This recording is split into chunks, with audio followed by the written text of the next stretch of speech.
الحمد لله رب العالمين والعاقبة للمتقين والصلاة والسلام على نبيه الكريم أما بعد فأعوذ بالله من الشيطان الرجيم بسم الله الرحمن الرحيم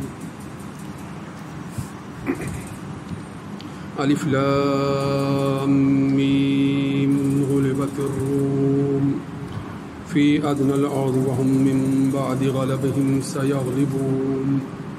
في بضع سنين لله الأمر من قبل ومن بعد ويومئذ يفرح المؤمنون بنصر الله ينصر من يشاء وهو العزيز الرحيم. وقال النبي صلى الله عليه وآله وسلم من رأى منكم منكرا فليغيره بيده فإن لم يستطع فبلسانه فإن لم يستطع فبقلبه ذلك أضعف الإيمان. وقال الله تبارك وتعالى إن الله وملائكته يصلون على النبي يا أيها الذين آمنوا صلوا عليه وسلموا تسليما. اللهم صل على سيدنا ومولانا محمد وعلى آل وأصحاب سيدنا ومولانا محمد وبارك وسلم عليه. سامعین محترم، گزشتہ جمعۃ المبارک کو میں نے آپ کے سامنے جو آخری بات کی تھی وہ قرآن مجید کے اس معجزے کی تھی کہ جس کو آپ صلی اللہ علیہ وآلہ وسلم نے اس وقت کے مشرکین مکہ کے سامنے ایسا واضح فرمایا کہ وہ لوگ جو روم اور ایران سے تعلق رکھتے تھے اس وقت جو ان کی حکومتیں تھیں، اس وقت جو ان کی سلطنتیں تھیں، جس طرح سے ان کی آپس میں اس وقت کشمکش جاری تھی اور ان بڑی سلطنتوں کے عروج و زوال سے متعلق سورہ روم کی ان پہلی آیات کے اندر جس قدر مختصر الفاظ کے ساتھ قرآن مجید نے ان کے سیاسی حالات کی وضاحت فرما دی، وہ ایسی وضاحت تھی کہ اس وقت بھی جو نہ ماننے والے تھے ان کے لیے چشم کشا تھی، ان کی آنکھیں کھول دینے والی تھی، اور آج تک یہ بات جو ہے وہ مسلم حیثیت اور حقیقت کے ساتھ جو ہے وہ ہمارے سامنے آیا ہے. ذرا سورۃ الروم کی پہلی آیات کا مفہوم سمجھ لیں، پھر اس کی وضاحت جو ہے وہ جب آپ کے سامنے رکھوں گا تو آپ پر بھی یہ واضح ہو جائے گا کہ کس طرح سے دو بڑی سلطنتیں، بلکہ وہ سلطنتیں جن کی آپس کے درمیان کشمکش ہیں، روم اور ایران، جہاں ان کا ذکر ہو رہا ہے وہیں پر جو ہے وہ ساتھ ہی ساتھ قریش مکہ اور مسلمانوں کے درمیان جو کشمکش ہے اس کے فیصلے کی طرف بھی جو ہے وہ رہنمائی کی جا رہی ہے. تو اس طرح سے آپ کہہ سکتے ہیں کہ چار سلطنتوں اور ان کے درمیان پیش آنے والے واقعات کی نسبت سے دو بڑی پیشین گوئیوں کی طرف جو اس آیہ مبارکہ کے اندر، ان پہلی تین آیہ مبارکہ کے اندر اشارہ ہے، اور پھر 5 آیتوں کے اندر جو ہے وہ مکمل جو ہے وہ اس پورے موضوع کا احاطہ کر دیا گیا ہے. جس خوبصورتی کے ساتھ قرآن مجید کی ان آیات کے اندر یہ احاطہ ہوا ہے، یہ قرآن مجید کے اس دعوے کو ثابت کرتا ہے کہ یہ من جانب اللہ نازل شدہ کتاب ہے، یہ کسی عام فرد کا کلام نہیں ہے. ذرا سن لیجئے کہ بسم اللہ الرحمن الرحیم، الف لام میم غلبت الروم، یعنی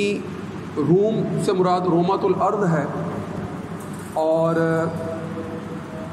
رومۃ الارض سے مراد اس وقت فلسطین، شام اور اردن کے یہ علاقے ہیں. یعنی سابقہ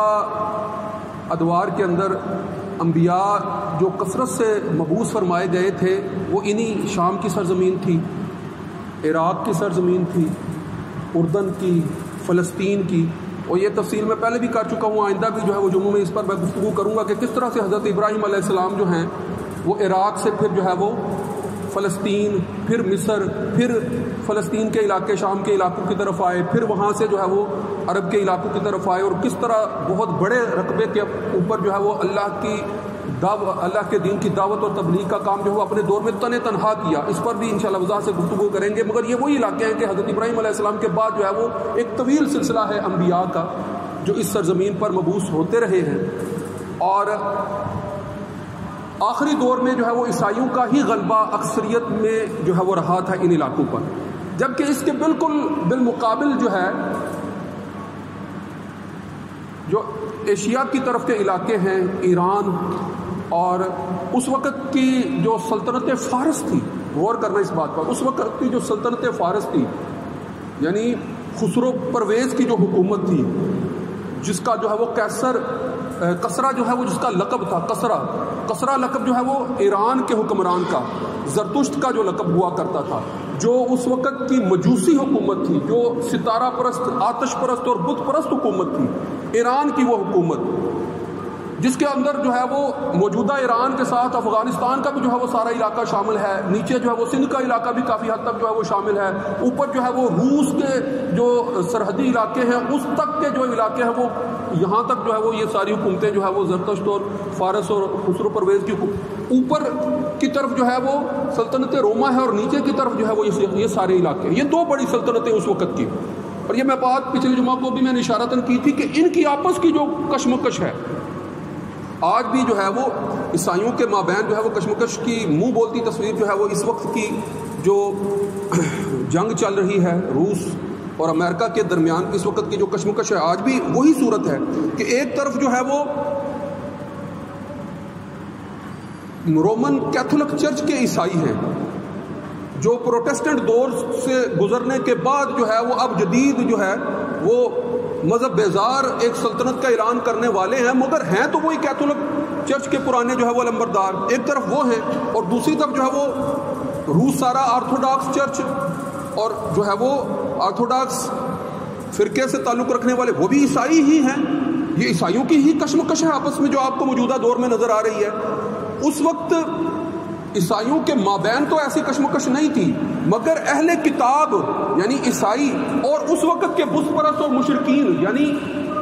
سلطنت فارس، ایران، ان کے درمیان جو ہے وہ کشمکش ایسی تھی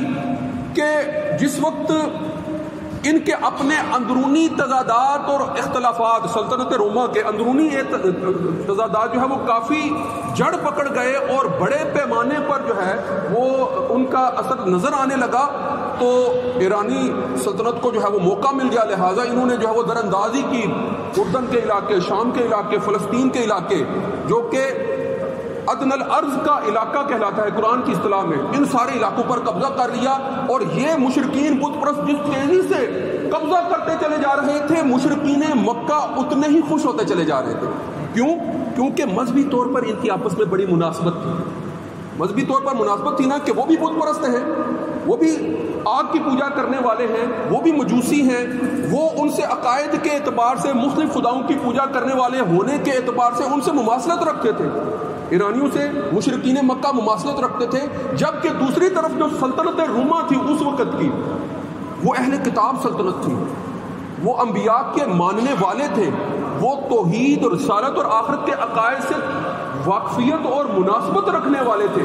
چاہے ان کے عقائد بگڑ چکے تھے، چاہے ان کے عقائد کے اندر جو ہے وہ بہت سی خرابیاں پیدا ہو چکی تھی، مگر اہل کتاب ہونے کی نسبت سے مسلمانوں کے ساتھ ان کا قربت کا تعلق تھا، لہٰذا مسلمانوں کو جو ہے وہ ان سے کچھ نہ کچھ مناسبت تھی، ان سے کچھ نہ کچھ وابستگی تھی، لہٰذا جب مشرکین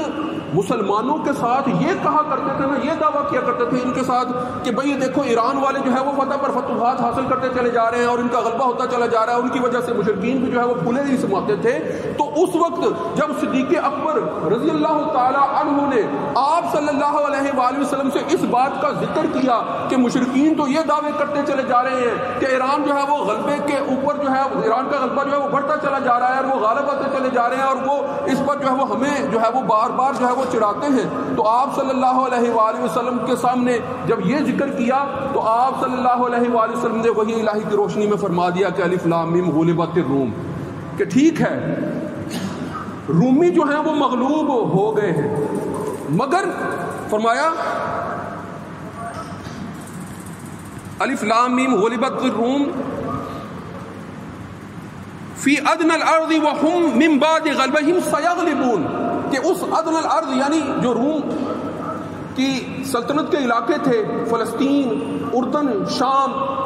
یقیناً جو ہے ان میں ایرانیوں کی حکومت آ گئی ہے، مگر کچھ ہی سالوں میں تم دیکھو گے کہ دوبارہ رومی جو ہے وہ